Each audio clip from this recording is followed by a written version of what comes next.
থেকে নানা পক্ষ সরে গিয়েছে। আমরা আজকেও শুনতে পেয়েছি আমাদের নাটোরের এই কর্মসূচিতে ন্যাক্কারজনকভাবে বাধা দেওয়ার চেষ্টা করা হয়েছে, আমাদের ব্যানার ছিঁড়ে ফেলা হয়েছে। হুঁশিয়ারি দিতে চাই, মাত্র 1 বছর আগের ঘটনা। এই ব্যানার ছিঁড়ে কর্মসূচিতে বাধা দিয়ে যারা ক্ষমতায় দীর্ঘায়িত হতে চেয়েছিল তারা আজকে বাংলাদেশে তাদের ঠাঁই হয় না।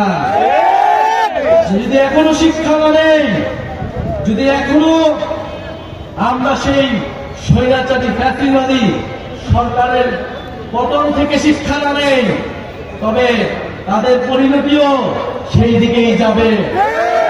প্রিয় বন্ধুগণ, আমরা জানি নাটোরে কোনো ভালো শিক্ষা প্রতিষ্ঠান নেই, উচ্চ শিক্ষার কোনো প্রতিষ্ঠান নেই, আমাদের এখানে গ্যাসের সংকট রয়েছে, আমরা উন্নয়নের গল্প শুনেছি, কিন্তু আজকে নাটোরে আমরা দেখি এত ধরনের অবহেলা এবং বৈষম্য। জাতীয় নাগরিক পার্টি আপনাদেরকে কোনো মিথ্যা আশ্বাস দিতে এখানে আসেনি। জাতীয় নাগরিক পার্টি এখানে এসেছে যেই তরুণদের, যেই ছাত্র জনতার আহ্বানে আপনারা গণ অভ্যুত্থানে অংশ নিয়েছিলেন, সেই ছাত্র তরুণরা একটি নতুন রাজনৈতিক দল গঠন করেছে। সেই তরুণরা এখন দেশ গঠন করতে চায়। আপনারা সেই তরুণদেরকে সহায়তা করুন, সেই ছাত্র জনতার পাশে এসে দাঁড়ান। আমরা বিশ্বাস করি ঐক্যবদ্ধভাবে আমরা যেভাবে ফ্যাসিবাদের পতন ঘটিয়েছিলাম সেই একইভাবে আমরা এই বাংলাদেশ বিনির্মাণ করতে পারব। প্রিয় বন্ধুগণ, আমরা বলছি দেশের মৌলিক সংস্কার প্রয়োজন।